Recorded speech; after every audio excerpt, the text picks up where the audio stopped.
오늘 우리에게 주신 하나님의 말씀은 다니엘서 9장 1절에서 19절 말씀입니다. 조금 긴데요. 우리 한 목소리로 봉독해 올려드리도록 하겠습니다. 시작. 이 말씀은 살아계신 하나님의 말씀입니다. 메대 족속 아하수로의 아들 다리오가 갈대아 나라 왕으로 세움을 받던 첫해 곧 그 통치 원년에 나 다니엘이 책을 통해 여호와께서 말씀으로 선지자 예레미야에게 알려주신 그 연수를 깨달았나니 곧 예루살렘의 황폐함이 70년 만에 그치리라 하신 것이라.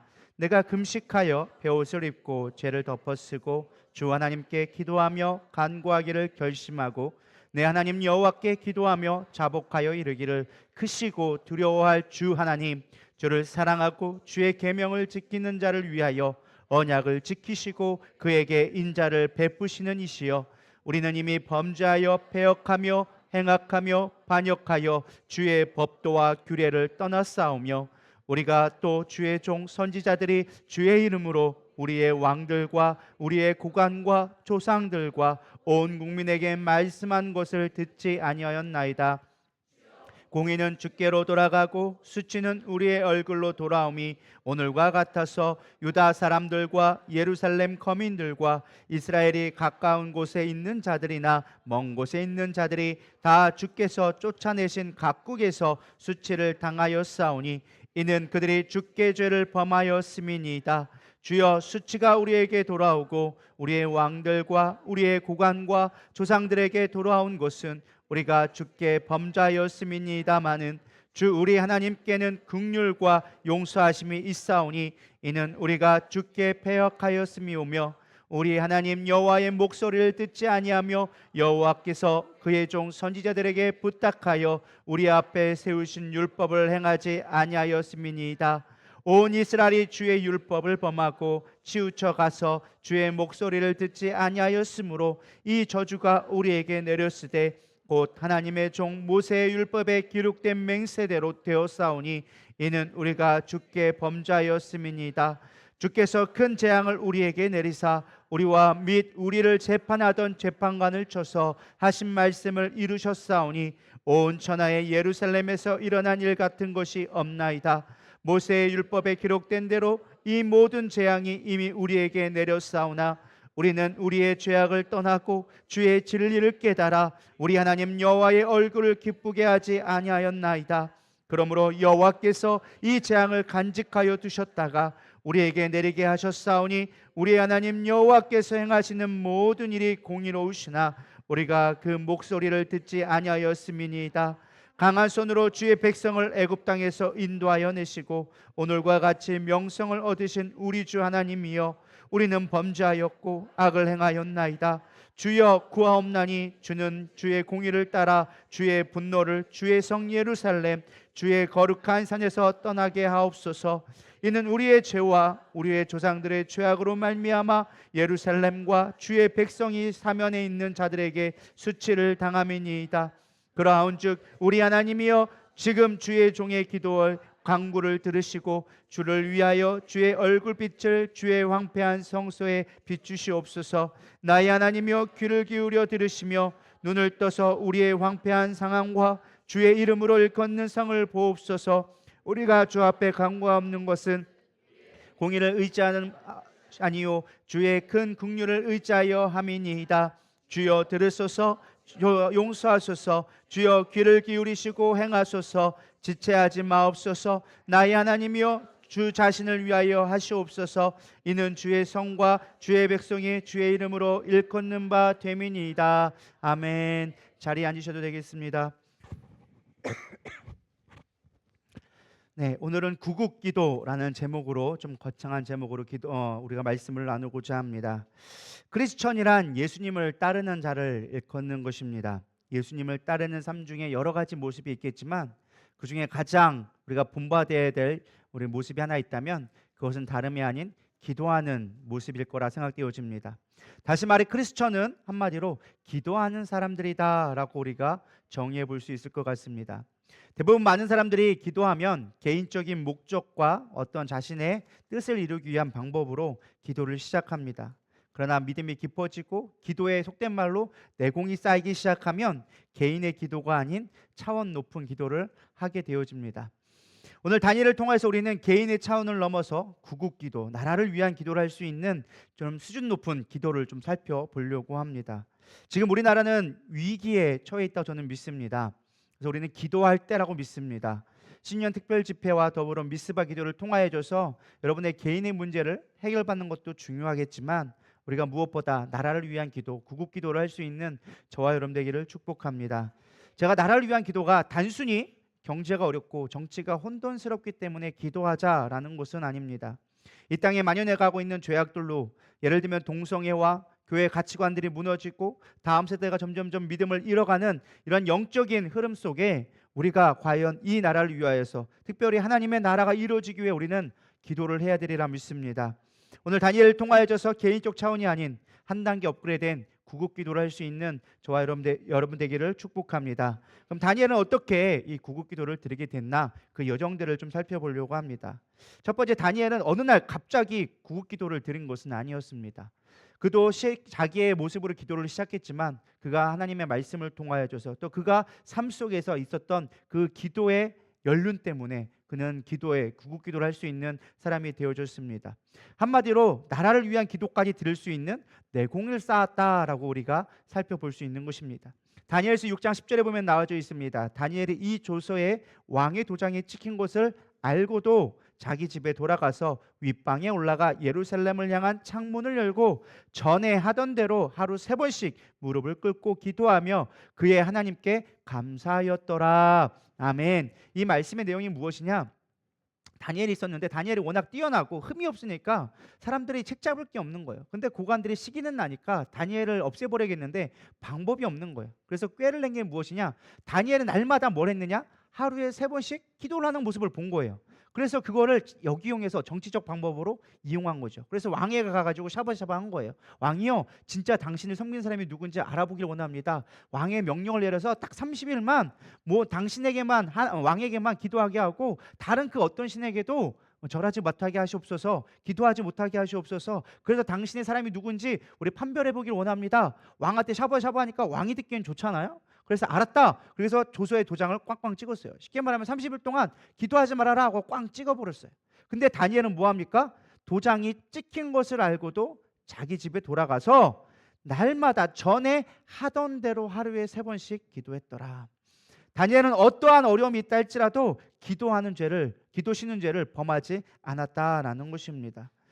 어떠한 순간도 타협하지 않았던 그의 기도의 습관이 나중에는 민족을 위한 기도로 확장될 수 있었다라는 것입니다. 예수님도 습관을 따라 기도하셨죠. 이 습관에 따라 기도하는 게 참 너무나 중요한데, 우리 누가복음 22장 39절에 40절 다 같이 읽어보겠습니다. 시작. 예수께서 나가사 습관을 따라 감난산에 가시매 제자들도 따라갔더니 그곳에 이르러 그들에게 이르시되 유혹에 빠지지 않게 기도하라 하시고. 자, 중요한 말씀이 뭘까요? 습관을 따라 기도했다. 예수님 지금 이 기도를 말씀하실 때가 언제예요? 이제 마지막 십자가를 지려고 겟세마네 동산에 올라가셔서 기도하시는 모습이 바로 이 본문 말씀을 이야기해 주고 있습니다. 우리가 위경 가운데 기도하는 사람은 어떤 사람이냐? 날마다 기도했던 사람들은 위경 가운데 기도할 수 있는 힘이 생기는 거예요. 그러나 날마다 기도하지 않던 자는 위용이 닥칠 때마다 자기 방법을 따라 도망치거나 자기의 삶을 살게 되어진다라는 것입니다. 우리는 습관을 따라 기도할 수 있는 자가 되기를 소망합니다. 그럴 때 우리는 나라를 위한 기도를 할 수 있게 되어지는 거예요. 사실 지금 다니엘도 위경 가운데 있습니다. 왜 위경이었을까요? 사실 그는 포로로 잡혀가서 80년 동안, 거의 70년 가까이 누구를 섬겼습니까? 느부갓네살 왕을, 바벨론을 섬겼던 자였습니다. 고관의 자리까지 올라가고 잘 살았습니다. 근데 지금 바벨론이 망하게 되었습니다. 아니, 망하게 된 것이 아니라 이미 망했습니다. 메대의 다리오 왕이 지배하는 시대가 되어진 거예요. 물론 다리오 왕한테 인정을 받아서 그 고관 자리, 총리 자리는 계속적으로 이어받았지만 나라가 바뀌는 엄청난 역사 속에 자기는 위기 가운데 기도하게 되어진 거예요. 근데 그 기도가 나라를 위한, 자기에 위한 기도가 아니라 나라를 위한 기도로 드려지게 되어졌다라는 것입니다. 우리도 습관을 따라 기도하는 자가 되기를 소망합니다. 그것이 나라를 살릴 수 있는 기도로 바뀔 수 있는 것입니다. E.M. 바운즈는 이렇게 얘기합니다. 기도는 노동이다. 문제는 우리가 날마다 기도해야 되는데, 습관을 따라 기도해야 되는데 기도가 쉽지 않다라는 거예요. 여러분, 기도가 쉬우신가요? 대답이 없으세요. 아니요, 뭐 이렇게 움직이고 있는데 기도가 쉬운 분도 있고 아닌 분들도 있을 거예요. 근데 사실 기도가 쉽다라고 생각하시는 분들은 기도의 응답을 받고 기도하는 것을 기도의 응답이 있다라는 표시지 사실 기도하는 자체는 쉽지가 않습니다. 기도가 쉽지 않아요. 왜 쉽지 않을까요? 여러분 생각해 보세요. 여기서 여러분들하고 친구를 만나서 3시간 동안 떠들려면 못 떠들까요? 못 떠들까요? 힘들어요? 안 힘들어요? 전혀 안 힘들어요. 기도 1시간 하려면 쉬울까요? 안 쉬울까요? 안 쉬워요. 아니 3시간을 떠드는데 전혀 안 힘든데 왜 1시간 기도하는데 이렇게 힘들까? 우리가 좀 생각해 볼 필요가 있을 것 같습니다. 왜 그러냐? 기도는 단순하게 앉아서 입만 떠든다고 되는 것이 아니기 때문에 그렇습니다. 기도는 노동이다. 이해마저 얘기 저는 참 실질적으로 다가와요. 노동과 같다. 운동은 해도 노동은 쉽지 않거든요. 근데 우리가 마찬가지인 것 같아요. 기도가 참 쉽지는 않습니다. 온 기력을 짜놔야 되고 영혼의 전신 운동과 같은 그런 온 몸을 써야지만 우리가 기도할 수 있다라는 것입니다. 왜 도대체 기도가 힘들까? 이 부분을 좀 우리가 먼저 살펴보고 우리가 다니엘 기도가 어떻게 궁극했는지를 좀 더 자세히 들여보기를 원합니다. 첫 번째, 기도는 집중력이 필요하기 때문에 기도가 힘듭니다. 기도하려면 우리가 잡념에 자주 빠지게 되어집니다. 아마 해보셔서 아실 거예요. 기도하려고 치면 5분을 기도하는데 5분 지나고 나면 나도 모르는 순간에 벌써 딴 생각이 들어와서 하고 있죠. 막 많은 생각들이 나를 지배하기 시작하고 나도 모르게 그거에 빠져가지고 한 20분을 그걸로 딴 생각하다가 지나가 버렸어. 그렇지 않나요? 왜냐? 기도는 쉬운 게 아닙니다. 사실 온전하게 집중할 수 있는 기도는요, 내공이 필요합니다. 차라리 몸을 쓰는 거는 시간이 금방 갑니다. 제가 헬스를 하잖아요. 요즘에 이제 한 달 딱 됐는데 실제로 운동하다 보면 시간이 너무 빨리 갑니다. 시간이 없어서 운동을 못 하지 정말 빨리 가요. 아침에 딱 가가지고 자, 워밍업 하면 1시간 지나가 있어. 그냥 잠깐 러닝하고 몸 좀 땀 좀 내고 스트레칭 딱 하고 나면 벌써 한 40분 지나가 있어요. 너무 빨리 가는 거예요. 거기다 이제 운동 좀 하려고 이제 막 무게 들고 막 하면은 2시간은 너무 빨리 가는 거예요. 러닝까지 하면 뭐 3시간은 뭐 일도 아니에요. 그러니까 운동 3시간은 그냥 하겠는데 기도 1시간 하기가 너무 힘들어. 실제로 그렇지 않나요? 실제로 그렇다니까요. 제 얘기만 하는 것처럼 뭐 그냥 제 예를 들어서 하는 것뿐이지 제가 꼭 그렇다는 건 아니에요. 여러분들 꼭 그런 식으로 뉘앙스로 보시는 것 같은데 그렇게 예를 드리는 거예요. 왜 그러느냐? 우리가 몸 쓸 때는 생각해 보니까 제가 생각을 안 해. 그냥 몸 쓰는 것만 힘만 쓰다 보니까 생각 없이 지나가니까 3시간이 금방 지나가. 근데 우리가 깊은 생각을 하면 그 엄청난 육체적인 정신적인 에너지를 쓰다 보니까 시간이 잘 안 가요. 여러분 시간은 상대적인 거 아십니까? 어떤 사람은 되게 빨리 가죠. 죄송스러운 말이지만 생각 없이 살아가니까 그냥 시간이 빨리 가는 거예요. 시간이 빨리 가는 건 그런 거예요. 근데 우리 아이 때는 시간이 되게 천천히 갔어요. 왜 그래요? 막 너무 많은 것들이 들어오니까 그것들을 막 처리하느냐고 많은 생각을 하다 보니까 우리가 나이가 어릴 때일수록 시간이 천천히 가. 근데 나이 먹으면은 이미 익숙하거든. 내가 이미 다 경험해보고 아는 거니까 뇌에서 그건 지워버려. 그러면 똑같이 24시간을 살아가도 똑같이 반복되는 것들은 다 잘라버리니까 내 머릿속에 남는 시간은 별로 없어요. 그래서 똑같이 살아가니까 하루가 되게 빨리 가는 거예요. 그래서 시간은 상대적인 거예요. 근데 우리가 집중하는 시간들은 되게 시간이 천천히 가게 느껴져 있어요. 근데 우리가 생각 없이 살아가면 되게 빨리 가거든요. 그러니까 우리가 기도하기 다른 거는 되게 쉽게 가는데 왜 기도만 힘드냐? 기도는 집중하는 거기 때문에 그래요. 집중하고 몰입해야지만 기도할 수 있는 거기 때문에 기도가 쉽지 않은 것입니다. 특히 오늘날에는 많은 사람들이 너무 빠르게 살다 보니까 차분히 묵상하고 집중하는 훈련이 잘 되어 있지 않습니다. 여러분 1시간 동안 묵상을 해보셨나요? 쉽지 않아요.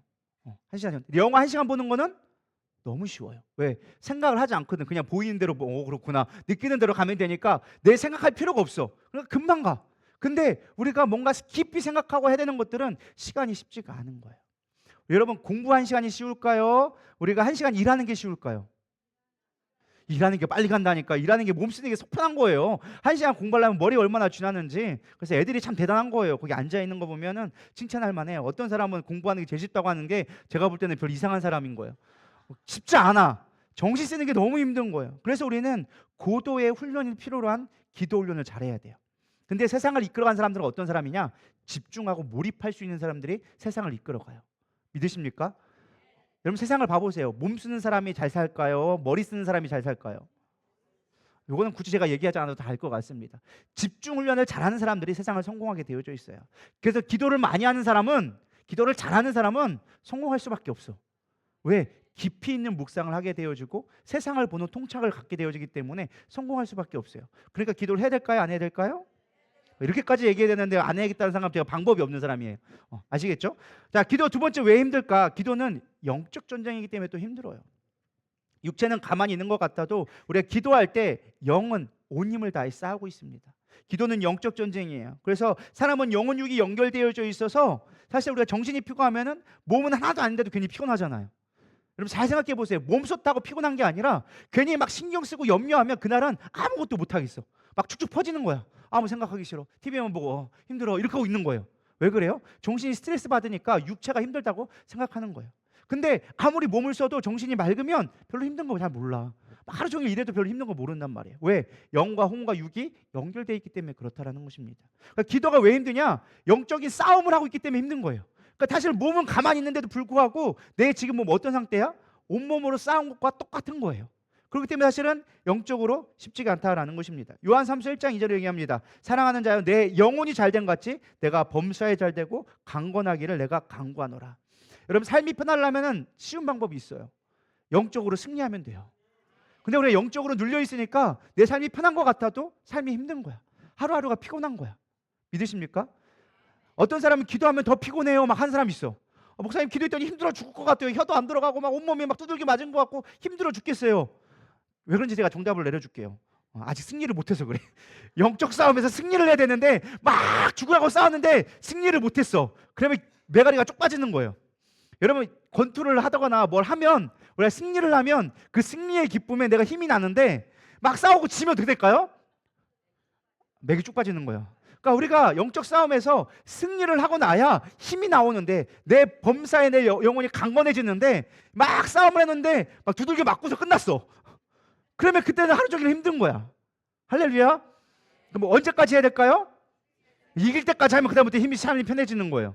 그러니까 우리가 맨날 하다가 힘든 건 왜 그럴까? 내가 덜해서 그런 거예요. 덜 싸웠다는 뜻이에요. 그냥 죽기 살기로 물어뜯어야지. 마귀야 네가 이기냐 내가 이기냐 막 물어뜯어야 그냥 죽기로 해야 돼요. 그러면은 힘이 나기 시작하는 거예요. 믿으십니까? 이런 영적인 원리를 가르쳐 주는데 별 반응들이 없으면 안 돼요. 놀라운 비밀이라니까요. 수영 잘할 수 있는 방법이 뭔지 아세요? 그냥 물에 던져놓으면 살아요. 죽을 똥 살똥 하다 죽을만 하면 건져내고 죽을만 하면 걸러내고 그거 3번만 하면은 수영 잘해요. 제가 저수지에서 수영을 배운 사람이에요. 저수지에서 초등학교 때부터 그냥 죽을 똥 살똥 배우니까 이제 웬만하면 제가 물에 빠져 죽지는 않아요. 그래서 수영을 잘해요. 마찬가지예요. 우리가 그렇게 싸워서 이겨냈을 때 우리가 승리할 수 있게 되어진다라는 것입니다. 세 번째, 기도는 순종이기 때문에 힘든 것입니다. 기도는 자아를 포기하는 거예요. 자아를 이겨내야 기도가 잘 되는데 우리가 내 생각과 내 방법과 내 의지와 내 것이 너무 많으니까 기도가 힘들어지는 거예요. 제가 늘 강조하는 건 뭐예요? 기도는 하나님을 설득하는 게 아니라 하나님께 설득당하는 것이다. 믿으십니까? 그래서 기도는 쉽게 말하면 이거예요. 내가 어디까지 내려놓을 수 있을까? 이게 사실 기도예요. 근데 우리는 내려놓지 않으려니까 기도가 힘든 거예요. 하나님 나 내 거 가져가려고 하는데 하나님 이렇게 하라는데 나 못하겠어요. 안 돼요. 그러니까 기도가 어려운 거예요. 근데 내려놓기 시작하면 기도는 쉬워지게 된다라는 것입니다. 기도는요 믿음의 크기예요. 믿음의 분량이에요. 내가 주님 앞에 순종하겠다는 믿음의 분량이 곧 내 기도의 크기가 되어집니다. 그럼 기도의 크기를 키우려면 가장 먼저 필요한 것이 기도의 양이 좀 필요해요. 많이 하면 잘하게 되어져 있어요. 양이 있으면 질이 나오거든요. 근데 질이 나오면 이 양적인 거 질적인 게 나오면 그 다음에 다음 단계가 필요해. 진짜 고수가 되려면 어떠한 질적인 것을 나타내느냐.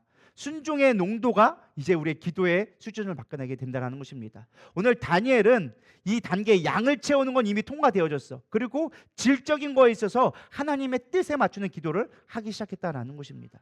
진정한 우리가 하나님의 나라를 구하고 이 나라를 구원할 기도는 다른 데 있지 않습니다. 이 수준까지 가야 돼요. 질적인 수준으로 가야 우리가 나라를 위한 기도를 할 수 있는 거예요. 그렇지 않으니까 맨날 우리는 무슨 기도만 하는 거예요? 돈 주세요, 건강 주세요, 물질 주세요, 뭐 자녀 잘 되게 해주세요, 사업 잘 되게 해주세요. 이런 것만 기도하고 있는 거예요. 그게 나쁘다는 게 아니에요. 그만한 수준이 있다는 거예요. 저는 우리 누리다의 성도들이 이 수준에서는 조금 벗어날 수 있는 자가 되기를 소망합니다. 언제까지 다고다고만 할 거예요. 성경에도 그러잖아요. 다고다고만 하지 말아라. 하나님의 뜻을 이루는 기도를 할 수 있는, 그럼 하나님이 우리의 것을 해주신다니까요. 너희는 먼저 그의 나라와 그의 의를 구하라. 그리하면 이 모든 것을 너희에게 더해 주시리라. 너무나 잘 알고 있는 말씀인데 우리 그걸 실행하지 못해. 왜? 수준이 안 되니까. 양이 안 되고 질이 안 되니까 그 수준에 다다를 수가 없는 거예요. 막상 기도하면 내 것만 구하는 거예요. 할렐루야. 여러분 승리하기를 소망합니다. 우리는 기도에 이런 훈련이 되어줘야 구국 기도를 할 수 있는 거예요. 나라를 살린 기도는 아무나 하는 게 아니에요. 할렐루야. 그런 수준이 되기를 축복합니다. 그런 수준이 되기를 축복합니다. 선포합니다. 할렐루야. 그런 수준이 돼야 돼요. 우리 이번에 축복성회 때 그런 기도를 드렸으면 좋겠습니다. 그냥 자잘구레 해가지고 이것 주세요, 왜 안 주세요, 힘들어요, 이런 경우 말고 조금 수준 높은 기도. 그건 희겸이 수준의 기도예요. 엄마 밥 주세요, 뭐 해주세요. 우리 다혜리 정도 수준. 엄마 왜 안 돼? 우리 다혜리는 조금 넘어간 것 같아. 이제 다이 정도 수준. 이제 다혜리 정도 되면은 이제 지가 알 일은 지가 알아 찾아가. 우리가 좀 수준 높기를 소망합니다. 그렇다면 구국기도는 어떻게 되어줘야 되는가? 좀 이거 깊이 있게 들어가려고 하는데, 구국기도의 시작은 말씀이 되어줘야 한다라는 것입니다. 우리 1절 2절 다 같이 읽어보겠습니다. 시작.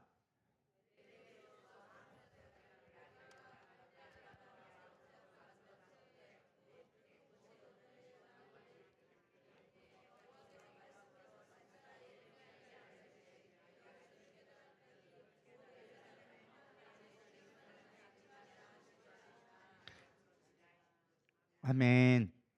자, 느부갓네살 왕의 통치가 끝났습니다. 느부갓네살 왕은 어떤 왕이었어요? 바벨론의 왕이었죠. 다리오 왕은 어디의 왕이에요? 메대의 왕입니다. 나라가 바뀌었다라는 것입니다. 사실 한 나라가 대한민국의 왕에서 왕이 바뀌어도 그 삶이 완전히 바뀌게 되어지거든요. 우리나라 대통령 하나 바뀌는 것만을 해도 정치와 경제가 이런 것들이 많이 바뀌게 되잖아요. 그러니까 뭐 왕이 내려와라, 대통령 잘라야 된다, 내려야 된다, 뭐 이런 얘기가 나오는 게 뭐예요? 그래요? 지도자가 누구에 따라서 삶이 바뀌기 때문에 그래요. 근데 하물며 한 나라의 왕이 바뀌었습니다. 바벨론에서 메대국으로 나라가 바뀌었다라는 것입니다. 쉽게 말하면 이렇게 생각하면 돼요. 우리나라가 있다가 일본이 우리나라를 압제해가지고 우리나라를 침범해가지고 일본이 되어졌다. 그럼 삶이 똑같을까요? 이전과? 완전 다른 삶이 되겠죠. 지금 삶이 그런 삶이에요. 그래서 지금 다니엘에게는 위기가 닥쳤습니다. 물론 하나님이 도우셔서 하나님이 이 다리오 왕한테도 인정을 받아서 총리의 역할을 계속적으로 하게 되어졌지만, 그러나 위기의 순간이었어요. 근데 다니엘은 이 위기의 순간에 어떤 기도를 드렸느냐? 여기 보면 나 다니엘이 책을 통해, 이 책은 뭘까요? 성경책. 뭐 이렇게 어렵게 고민하고 계십니까? 뭐 성경책을 봤다라는 것이죠. 다니엘은 위경 가운데 있을 때 가장 먼저 한 것이, 기도도 많이 했지만 그는 성경으로 돌아갔다라는 거예요. 늘 성경 속에서 답을 찾았다라는 것입니다. 그러면서 이 성경을 봤는데 우리가 이 성경을 갖고 기도하는 것이 너무 중요하다라는 것입니다. 나라를 위한 기도는요 그냥 나오는 게 아니에요. 내가 기도한다고 되는 게 아니에요. 하나님의 말씀을 가지고 기도할 때 그 말씀이 능력 있는 걸 믿으시기 바랍니다. 잠언 28장 9절에 보면 이렇게 얘기합니다. 사람이 귀를 돌려 율법을 듣지 아니하면 그의 기도가 가증하니라. 놀라운 말씀 해주고 있어요. 너희들이 말씀으로 기도하지 않으면 너희의 기도들은 다 가증한 것이다 라고 성경은 무섭게 우리에게 경고해주고 있습니다. 우리가 말씀을 가지고 기도하지 않는다면 우린 이방 종교의 기도와 별반 다르지 않습니다. 다시 말하면 힌두교에서 기도하는 거나 이슬람에 기도하는 거나 불교에서 돌을 닦는 거나 별반 차이가 없다라는 거예요. 왜? 그들의 기도는 뭐예요? 자기의 기도를 하고 있거든요. 그래 우리가 세상과 다른 기도, 우리가 기독교의 다른 기도는 무엇이냐? 말씀을 갖고 기도하는 거예요. 하나님의 말씀을 가지고 우리가 기도할 때 세상을 바꿀 수 있는 능력이 나오게 된다라는 것입니다. 그렇게 우리는 말씀을 자주 봐야 돼요. 말씀을 깊이 봐야 돼요. 말씀을 보는 자가 깊은 기도를 할 수 있는 거예요. 믿으십니까? 다니엘은 예레미야서를 읽다가 중요한 사실을 깨닫게 되어집니다. 바벨론이 망하게 될 것이고 70년이 끝나면 이제 이스라엘이 회복될 것이다 라는 두 가지 사실을 발견하게 되어집니다. 이것이 예레미야서 25장과 29장에 나와져 있어요. 우리 예레미야서 25장 9절에서 14절까지 한번 읽어보겠습니다. 시작.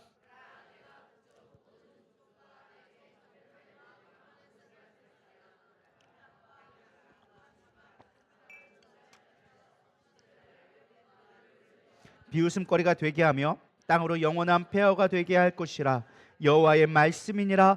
내가 그들 중에서 기뻐하는 소리와 즐거워하는 소리와 신랑의 소리와 신부의 소리와 맷돌 소리와 등불빛이 끊어지게 하리니 이 모든 땅이 폐허가 되어 놀랄 일이 될 것이며 이 민족들은 70년 동안 바벨론의 왕을 섬기리라.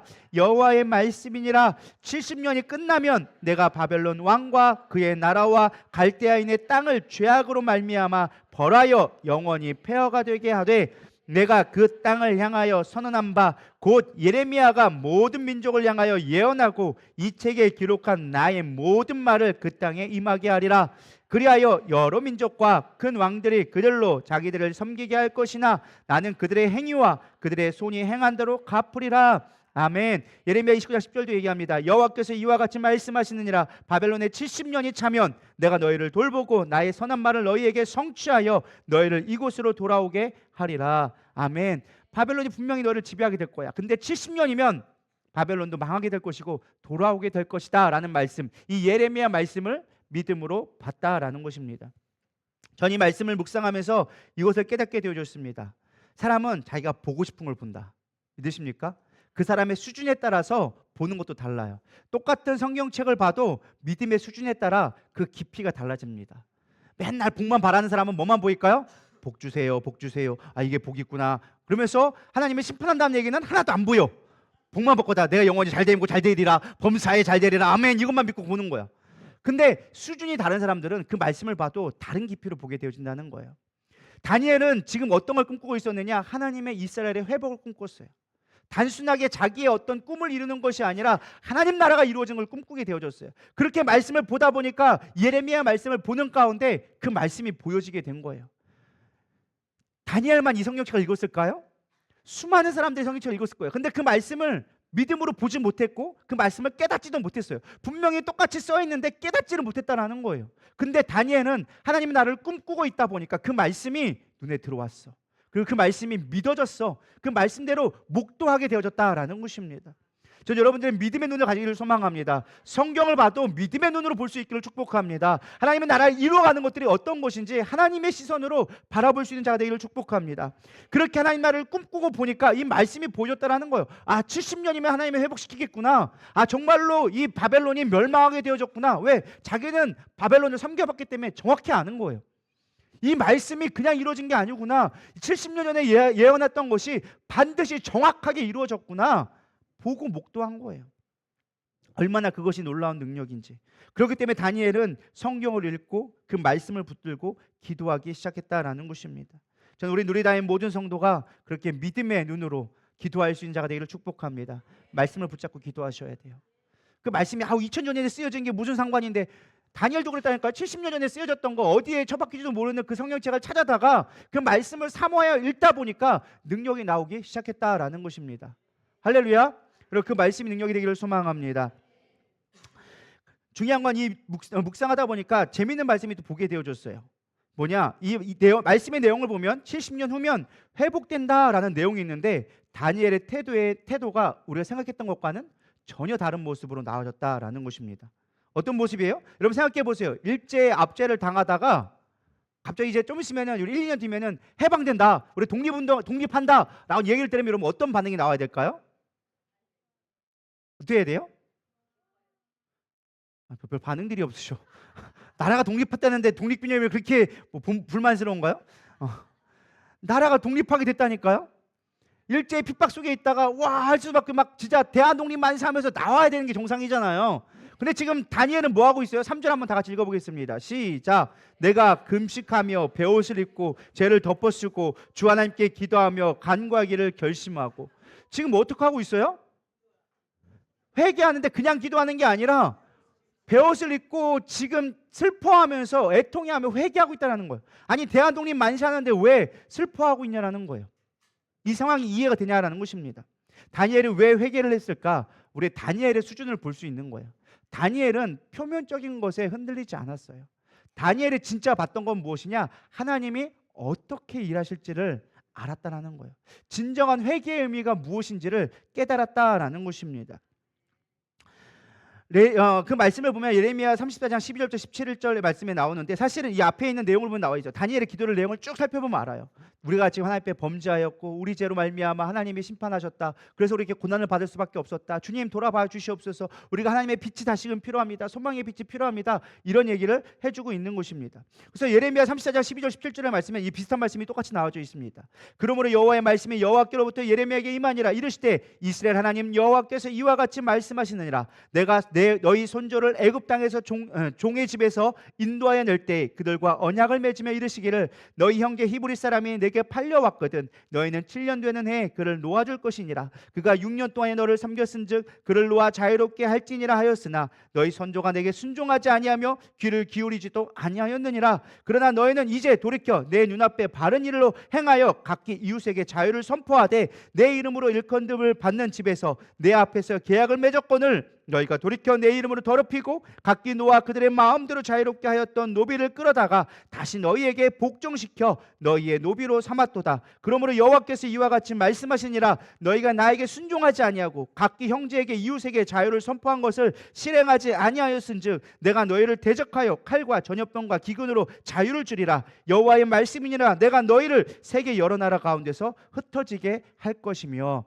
아멘. 지금 무슨 얘기를 해주고 있어요? 너희들이 지금 내 말에 순종하지 않아서 지금 너희들이 원래 종되었던 자였는데 종되었던 모습에 살아가지 아니하고 내 말씀대로 살지 아니하고 율법을 어기며 내 뜻대로 살지 않았기 때문에 내가 너희를 흩어버릴 것이다 라고 이야기해 주는 것입니다. 쉽게 말하면 원래는 안식년이 되어지면 쉬어야 되는데 못 쉬는 거예요. 쉬지 않게 만드는 거. 왜요? 욕심 때문에 땅을 쉬게 하고 쉬어야 되는데 못 쉬게 만들어 버렸다라는 것입니다. 하나님이 이것을 옳지 않게 여겼습니다. 너희도 종되었던 자였는데 회복되어졌는데 이제 와서 왜 하나님 말씀을 순종하지 않느냐, 왜 죄악된 길로 가느냐, 우상을 섬기느냐, 그러면서 끊임없이 우리 얘기하고 있는 것입니다. 놔두세요. 뭐 저 어차피 저거 떨어진 거 지금 당장 떨어지지도 않는데 뭐 저 올라가면 이제 안 되는데, 네, 별게 다 방해를 하죠. 저기 하나가 떨어져가지고 지금 예? 붙잡고 있어요? 아니요, 멀쩡했는데 갑자기인가 봐요. 네.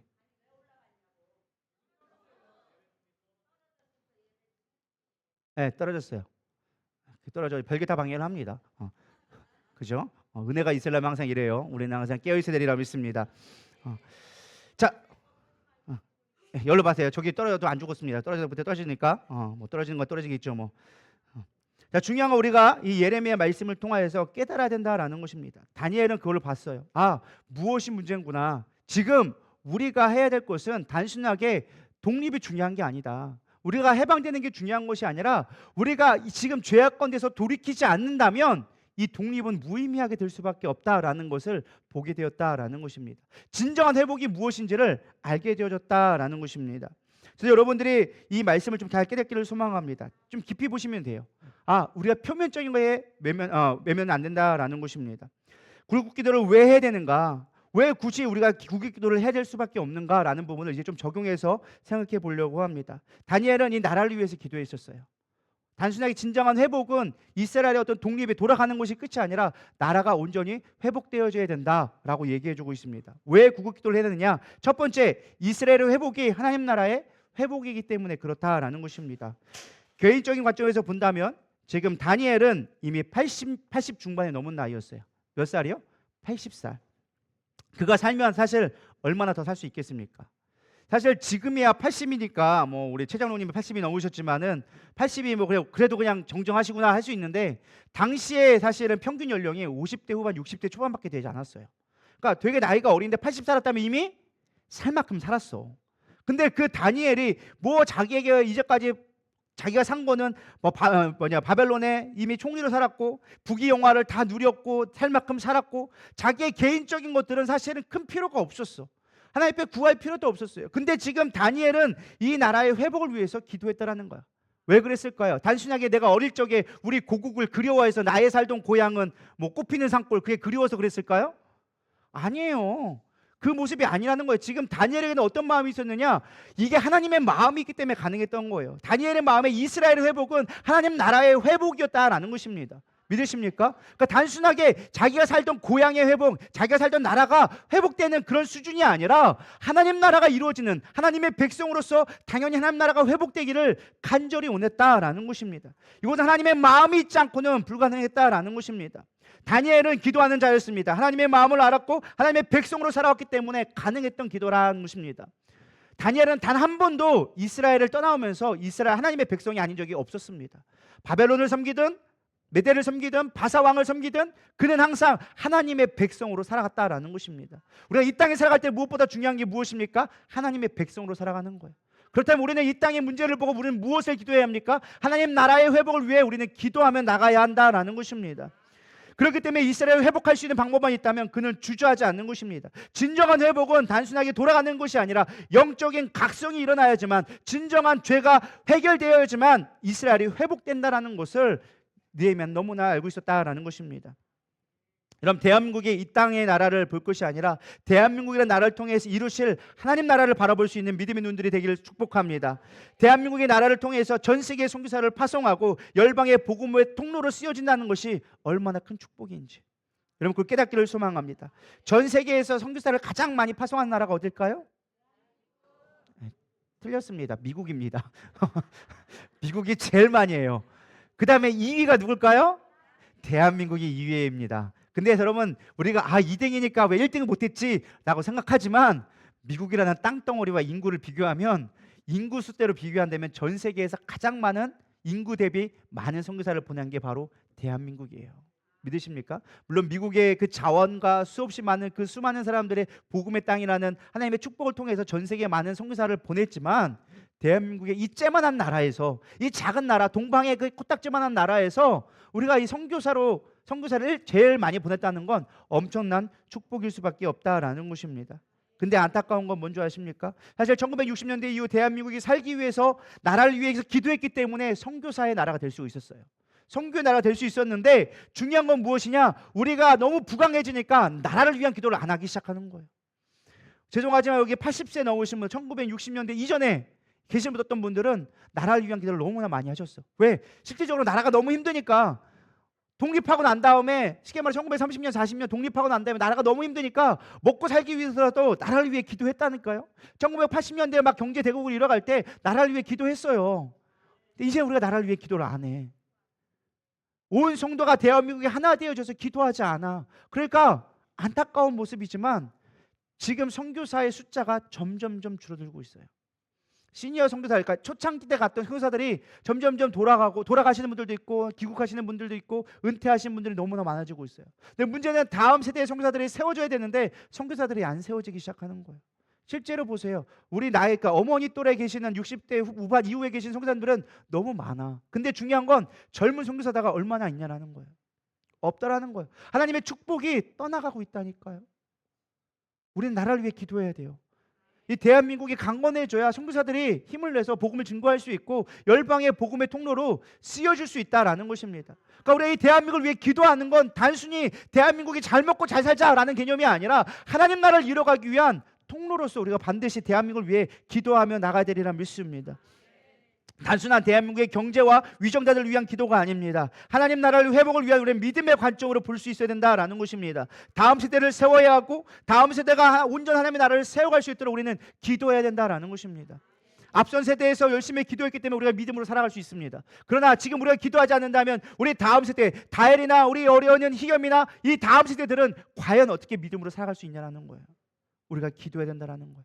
그것이 바로 구국기도의 목적이다라는 것입니다. 두 번째, 우리가 왜 기도해야 되느냐? 하나님 나라는 개인이 아니라 공동체이기 때문에 우리는 반드시 기도해야 된다라는 것입니다. 6절에 이렇게 나와져 있어요. 우리가 또 주의 종 선지자들이 주의 이름으로 우리의 왕들과 우리의 고관과 조상들이 온 국민에게 말한 것을 듣지 아니하였나이다. 그래서 기도하는 게 뭐예요? 우리의라고 얘기했어요. 사실 다니엘은 죄가 된 게 없어요. 누가 잘못했어요? 앞에 선조들이 죄악된 가운데 선지자 말을 듣지 아니하고 하나님 말씀에 순종하지 아니하니까 그로 인해서 심판받은 거예요. 사실 엄연히 말하면 다니엘은 피해자예요. 근데 뭐라고 하고 있어요? 우리의 죄입니다. 나의 죄입니다. 믿으십니까? 여러분, 느헤미야서를 보면 똑같이 기도하고 있어요. 느헤미야서는 사실 다니엘보다 뒤에 사람입니다. 근데 다니엘과 똑같은 기도를 합니다. 느헤미야 1장 3절에서 9절에 보면 그들이 내게 이르되 사로잡힘을 면하고 남아있는 자들이 그 지방 거기에서 큰 환난을 당하고 능욕을 받으며 예루살렘 성은 허물어지고 성들은 불탔다 하는지라 내가 이 말을 듣고 앉아서 울고 수일 동안 슬퍼하며 하늘의 하나님 앞에 금식하며 기도하여 이르되 하늘의 하나님 여호와여 크고 두려우신 하나님이여 주를 사랑하고 주의 계명을 지키는 자에게 언약을 지키시며 긍휼을 베푸시는 주여 간구하나이다. 이제 종이 주의 종들인 이스라엘 자손을 위하여 주야로 기도하며 우리 이스라엘의 자손이 주께 범죄한 죄들을 자복하오니 주는 귀를 기울이시고 눈을 여시사 종의 기도를 들으시옵소서. 나와 내 아버지의 집이 범죄하여, 중요한 건 뭐예요? 나와 내 아버지의 집이, 우리의 조상들이라고 얘기해주고 있는 거예요. 주를 향하여 크게 악을 행하며 주께서 주의 종 모세에게 명령하신 계명과 율례와 규례를 지키지 아니하였나이다. 다니엘하고 똑같은 기도를 하고 있는 거예요. 여러분, 나라를 세우는 자는 그냥 세우는 게 아니에요. 그 죄를 나의 죄로 감당할 수 있는 자가, 우리의 공동체로 바라볼 수 있는 자가 나라를 위해 기도할 수 있는 거예요. 여러분, 나라를 위해 기도하세요라고 해도 여러분 별로 감동이 오나요? 솔직히 별로 안 와. 물론 아멘이에요. 별로 안 오지. 그랬으면 벌써 기도했지. 나라를 위해 기도가 아니에요. 솔직한 얘기로 나라를 위해 기도합시다. 하나님, 대한민국 경제가 어렵답니다. 돈 주셔야 됩니다. 회복시켜 주셔야 됩니다. 위정자들이 잘못하고 있네요. 하나님 시켜주세요. 하나님 뜻대로 되게 해주세요. 이게 솔직한 우리의 수준의 기도예요. 나의 죄가 아니라니까요. 그들의 잘못을 우리는 지적하고 판단하고 있는 것이지 나의 죄가 아니라는 거예요. 근데 지금 느헤미야와 다니엘의 기도는 무엇입니까? 나의 죄입니다. 우리의 죄입니다. 믿으십니까? 여러분, 공동체성이 회복되어져야 하나님 나라가 사여지는 것입니다. 우리는 판단하고 정죄하기 참 쉽습니다. 근데 우리는 공동체성을 잃어버렸어요. 근데 하나님은요, 늘 공동체로 죄를 판단합니다. 여러분, 이스라엘이 가나안의 정복기를 들어가기 시작했습니다. 처음에 여리고성, 이길 수 없는 그 난공불락의 성을 함락하게 되어집니다. 근데 그 뒤에 작은 아이성이라는 곳에 침략했는데 아주 쫄딱 패망했어요. 물론 그들의 교만한 것도 있었어요. 우리가 여리고성도 이겼는데 이 아이성 못 이길까 하고서는 교만했던 것도 사실이에요. 근데 그것 때문에 진 게 아니었어요. 이스라엘 백성들이 기도했어요. 하나님, 우리가 무엇 때문에 패배했습니까? 무엇이 문제입니까? 그러자 너희 가운데 죄진 자가 있다. 내가 여리고성에서 다 내 것이라고, 첫 열매라고, 다 나에게 바치라고 했는데 너희 가운데 온전하지 못한 자가 있었다. 그를 찾아라. 제비를 뽑기 시작했어요. 누가 뽑혔을까요? 아간이라는 사람이 뽑히기 시작했어요. 하나님은 그 한 사람의 죄악으로 말미암아 이스라엘 전체가 전쟁에 패하게 만드셨다라는 것입니다. 왜? 나의 열매를, 나의 꽃을 너희가 취했기 때문에. 그것은 죄다. 믿으십니까? 한 사람의 문제가 아니었다라는 거예요. 공동체의 책임을 하나님을 물으셨다라는 거예요. 하나님, 왜 그래요? 내가 언제 죄 지었다고? 우리 조상이 죄 지은 거고 저 사람이 잘못한 거지. 왜 내가 잘못한 겁니까? 이런 거 잘못됐다라는 거예요. 하나님은요, 공동체 하나님이에요.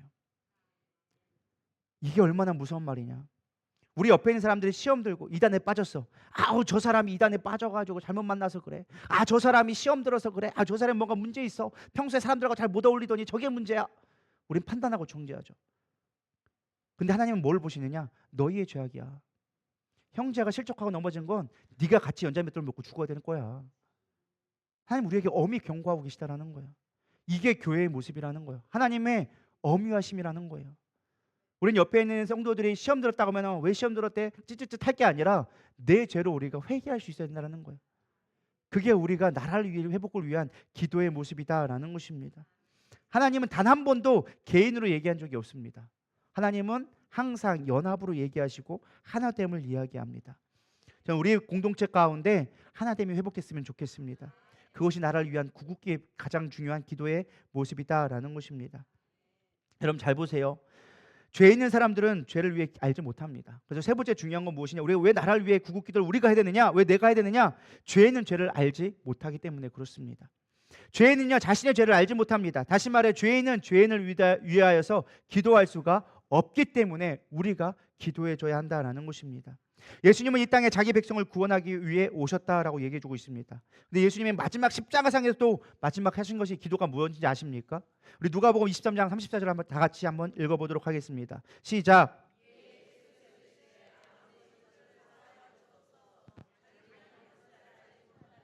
하시더라. 그들이 그의 옷을 나눠 제비 뽑을세. 아멘. 뭐라고 했어요? 아버지, 저들의 죄를 사하여 주시옵소서. 회개기도를 했어. 근데 뭐 때문에? 자기들이 하는 것을 알지 못하나이다. 예수님의 마지막 십자가상에 올라가면서까지 기도하신 것이 무엇이냐? 저들은 알지 못합니다. 그렇기 때문에 내가 하나님 앞에 용서를 구했다라는 거예요. 여러분 이 땅의 위정자들 모릅니다. 그들이 무슨 짓을 하고 있는지 몰라요. 지금 나라가 얼마나 위경 가운데 있습니까? 경제 위기뿐만 아니라 전쟁의 위협 앞에 있음에도 불구하고 자기들의 편익을 위해져서 그들은 정쟁만을 하고 있습니다. 그들은 자기들이 하나님의 영광과 통치를 알지 못합니다. 왜? 자기가 옳다라고 생각하니까. 그럼 이 나라는 누가 살릴 수 있냐라는 거예요. 우리가 기도해야 된다는 거예요. 왜? 우린 하나님의 백성이기 때문에. 우리가 기도해야 된다는 거예요. 우리가 기도하지 않으면 저들의 잘못이 아니라 우리가 기도하지 않았기 때문에 저들이 저렇게 할 수밖에 없다라는 거예요. 저들의 잘못된 위정은 우리의 기도하지 않는 죄악이다라는 것을 우리가 깨닫기를 소망합니다. 느헤미야도 그랬고 다니엘도 그렇고 그들의 죄는 그들의 죄가 아니라 바로 나의 죄가 되었기 때문에 그는 탄식하며 기도하며 금식하며 기도할 수 있다는 거예요. 우리가 왜 탄식하는 마음이 없을까요? 왜 금식하며 기도하지 않을까요? 내 나라가 아니니까. 안타깝지만 우리는 대한민국이 나의 나라가 아닐 때가 많습니다. 무슨 말이냐? 나 대한민국 국민인데요. 여권도 있고 뭐 주민등록도 있고 내가 나라를 위해서 얼마나 기도하는데요. 목사님 그런 말씀하세요. 아니요. 내 가족, 내 가정은 중요하지만 내 나라는 별로 중요하지 않아. 솔직한 얘기로 말씀드려볼까요? 돈만 있으면 다 이민 가. 대한민국 이래서 살기 힘들어 저래서 살기 힘들어. 왠지 모르겠지만 어느 순간부터 아메리칸 드림이 우리나라에 꿈꾸면서 이민 가는 거를 성공하는 사람이라고 이야기하고 있어요. 이민 가봐야 얼마나 힘든데. 저 미국 가서 이민 가면 이민자들을 봤는데 물론 잘 사는 사람들도 있어요. 근데 이민은 정말 힘들어요. 우리나라가 있다라는 것이 얼마나 큰 축복인지. 여러분 우리나라가 없으면요, 제가 이민 미국에 가보잖아요. 나라가 힘이 없으면요 이민자들도 개차반이에요. 대우를 못 받는다니까요. 속죄감에 우리 얘기해 볼까요? 여러분 베트남이나 필리핀 사람들 왔을 때 우리 어떻게 봐요? 베트남 사람 오셨네 이렇게 생각하나요? 베트남 사람들 못 사는 나라, 필리핀 못 사는 나라, 에티오피아에 새까만 사람 오면 저 사람 왜 왔대 우리나라? 솔직히 우리 그런 마음 갖고 있잖아요. 왜 저만 그런 것처럼 이렇게 저렇게 발라보고 계시고세요? 우리 그런다니까요. 근데 우리가 미국 가면 똑같이 그래요. 똑같이 그런다니까. 인종차별 우리가 안 하는 것처럼 보여도 우리도 하고 있다라니까요. 나는 안 그러는데 내가 안 그런 게 아니라 우리가 그렇게 하고 있다라는 거예요. 수없이 많은 이민자들이 얼마나 핍박과 모욕 가운데 대한민국에서 먹고 살기 위해서 힘쓰는지 우리 그들을 위해 기도해야 되리라 믿습니다. 그게 우리가 하나님 나라를 이루어가는 방법이라고 믿습니다. 우리는 이민 갈 곳이 아니라 이 나라를 어떻게 하면 살릴 수 있을까 몸부림칠 수 있는 저런 되기를 소망합니다. 이제 말씀을 서서히 정리하려고 합니다. 하나님 나라를 위해 우리는 기도할 때 거룩해지는 거예요. 다니엘의 기도의 결론은요, 나 잘 먹고 잘 살자 그것이 아니었어요. 하나님 나라를 꿈꾸며 하나님의 영광을 위해서 이스라엘의 회복을 기도했다라는 것입니다. 다니엘에게는 오직 하나님의 영광만을 구했다라는 것입니다. 하나님의 언약을 통해 성취될 것이고 그 성취를 바라보며 그는 기도했습니다. 그럼 여기서 중요한 질문 하나가 나와요. 아니 하나님이 어차피 70년이면 회복하게 할 것인데 굳이 왜 우리가 기도해야 될까? 왜 우리가 지금 하나님이 하실 일들을 우리가 기도해야만 하는가? 라는 우리가 의문점을 가지게 되리라 믿습니다. 제가 예전에 금요 예배 때도 설교했던 것처럼 노아에게 있어서 방주는 목적이 아니었습니다. 진짜 목적은 하나님을 신실히 믿는 순종의 모습이었습니다. 그 순종의 결과로 하나님은 방주라는 것을 허락해 주셨고 방주라는 도구를 통하여져서 온 가족이 구원받게 된 것입니다. 쉽게 말하면 가장 중요한 건 믿음과 하나님께 순종하는 것이었습니다. 그것이 하나님의 목적이었다라는 것입니다. 제가 조금 더 쉽게 여러분들이 이해할 수 있도록 예를 들어보겠습니다. 우리 교회에 예를 들어서 그냥 두 집사님이 있습니다. 예를 들어 김 집사님하고 박 집사님이 있어요. 근데 둘 다 나라가 이렇게 좀 경제적 가정의 위기가 와가지고 큰 목돈이 필요하게 되어졌습니다. 근데 김 집사님은 하나님밖에 없어가지고 어디 구할 데도 없고 인간관계가 별로 좁았는지 몰라도 하나님만 갖고 기도했어요. 하나님 도와주셔야 돼요. 나 살려 주셔야 돼요. 도와주세요 하면서 그냥 금식하면서 기도했습니다. 또 박 집사님은 인간관계가 좋았는지 사람들이 전화를 쭉 돌렸더니 돈을 빌려줘가지고 그 문제가 쉽게 해결되었습니다. 자, 결론적으로 볼게요. 두 분 다 급전의 문제가 해결되어졌어요. 문제가 해결되어졌어. 그럼 우리는 이런 생각이 될 것입니다. 우리는 왜 기도해야 될까? 안 그래요? 똑같이 문제는 해결됐어. 사람을 통해서 해결됐든 아니면 기도해서 해결됐든. 우리가 보면은 어떻게 보면은 박 집사님이 더 지혜로운 것처럼 보일 수 있습니다. 인간관계도 좋네. 그 문제도 해결할 수 있네. 잘 살았네. 그렇게 생각할지도 모릅니다. 그러나 영적인 관점에서 본다면 전혀 다른 차원의 문제가 되어집니다. 김 집사님은 작은 일 있을 때마다 어려운 일 있을 때마다 뭐 할까요? 기도해요. 그럼 그때마다 뭐랄까요? 하나님의 도우심을 구하고 하나님이 일하시는 것을 보게 되어지는 거예요. 어려움 있을 때 하나님 나를 살려주셨어 라는 믿음이 생겼다라는 것이죠. 네, 박 집사님 어떻게 할까요? 문제가 생기면 어려운 일이 있을 때마다 사람 찾겠죠. 믿음의 삶이 아닌 자신의 육적인 삶을 살아갈 수밖에 없다라는 것입니다. 그럼 나중에는 영적은 이 작은 선택 하나가 어떠한 결과를 만드냐? 하나님과 함께 하느냐 못하느냐 결과가 달라지게 된다라는 것입니다. 하나님이 함께 하실 때 우리는 하나님 나라를 이루어가게 되어지는 것입니다. 성경에 기록되어 있는 수많은 하나님의 사람들은요, 하나님 하실 일들 이미 다 가르쳐 주셨어. 근데 중요한 건 뭐냐? 그러므로 말미암아 기도함으로 통하여져서 하나님이 함께 하시는 것을 경험하게 되어지는 것입니다. 왜? 하나님이 원하시는 건 하나님 나라가 이루어지는 것을 보기 원하기 때문에. 내가 내 백성으로 살아가기 원하는 것이 하나님의 뜻이지 어떤 문제 해결이 하나님의 뜻이 아니기 때문에 그렇다라는 것입니다. 우리 삶의 진정한 복은요, 하나님을 아는 것입니다. 하나님을 경험하는 것입니다. 하나님 나라를 이루어가는 것입니다. 그것이 우리에게 가장 중요한 축복의 물음을 깨닫기를 소망합니다. 구급기도는 단순하게 이 나라의 경제를 회복해 주세요, 위정자들을 징계해 주세요, 그게 아니에요. 하나님 나라의 회복이 그 안에 숨겨져 있기 때문에 이 영적인 원리를 깨달아야 한다는 것입니다. 다니엘은 그 영적인 원리를 깨달았던 거예요. 단순하게 이스라엘 회복이 중요한 것이 아닙니다. 영적인 회복, 하나님 나라가 이루어지는 것이 중요한 문제다라는 것입니다. 다니엘은 마지막 이 기도를 합니다. 19절에 보면 주여 들으소서, 주여 용서하소서, 주여 귀를 기울이시고 행하소서, 지체하지 마옵소서, 나의 하나님이여 주 자신을 위하여 하시옵소서. 이는 주의 성과 주의 백성이 주의 이름으로 일컫는 바 됨이니이다. 아멘. 우리가 잘 알고 있는 주여 삼창이 여기서 나온 거예요. 주여 들으시옵소서, 주여 용서하시옵소서, 주여 귀를 기울이시고 행하소서, 지체하지 마옵소서. 여기서 나온 게 바로 주여 삼창이에요. 믿으십니까? 사실 더 중요한 건 그 뒤에 나와요. 주 자신을 위하여 하시옵시고 우리가 주의 이름으로 일컫는 바 되기를 원하나이다. 이 말씀은 저는 어디서 떠오르냐? 모세를 보면 알 수 있어요. 하나님이 이스라엘 백성을 출애굽시켰습니다. 모세의 영도자를 통해서 출애굽시켰는데 이스라엘 백성이 끊임없이 애굽을 살펴가면서 하나님 앞에 원망하고 대적하고 불평하기 시작하는 거예요. 하나님이 참다 안 되겠으니까 모세에게 얘기했어요. 어느 날 모세를 불러서 모세야 와봐라. 예 주님, 왜 부르셨나요? 야, 내가 보니 이스라엘 백성이 너무 싸가지가 없다. 내가 어떻게든 내가 살려보려고 끊임없이 내가 먹을 것도 주고 메추라기도 주고 물도 주고 다 해봤는데 이것들이 내 은혜를 개떡으로 안 해? 내가 열받아서 이 백성 없애버리고 내가 너로 하여금 내 나라 세울게. 너 괜찮겠니? 물어보는 거예요. 모세가 가만히 생각해봤더니 사실 얼마나 우리에게 영광이에요? 안 그래요? 여러분 보고 내가 너를 통해서 내 나라를 세울게, 그럼 우리는 아멘 할렐루야 어서 오시옵소서 할 것 같아요. 근데 모세는 그런 사람이 아니었어요. 하나님의 마음을 알았던 자였어요. 하나님의 진짜 마음이 뭔지 알았어. 모세는 그 앞에 무릎을 팍 꿇습니다. 그리고 얘기하는 거예요. 주님, 하나님께서 출애굽하셔서 이스라엘 백성을 구원해내셨는데 그게 우리를 위한 것이었습니까? 아니잖아요. 하나님 영광 위해서잖아요. 하나님 나라 세우려고 하나님의 영원하신 계획 가운데 이스라엘 백성 세워서 하나님의 영광 나타나려고 하신 것인데 지금 이렇게 죽여버리면, 이들을 다 멸하시면 열방이 하나님을 뭐라고 하겠습니까? 출애굽했을 때 그 10가지 재앙을 보면서 하나님을 진짜 하나님이라고, 만왕의 왕이라고, 최고의 신이라고 하나님을 높였는데 이제 와서 다 죽여버리면 하나님의 이름이 뭐가 되겠습니까? 하나님 그러지 마시옵소서. 말은 사실 그럴듯해요. 근데 진짜 중요한 건 뭐예요? 아버지 마음을 알았던 거예요. 하나님이 원하시는 건 그게 아닌 걸 알았던 거예요. 모세가 얘기합니다. 주님 용서해 주시옵소서, 용서해 주시옵소서, 이 백성을 용서해 주시옵소서.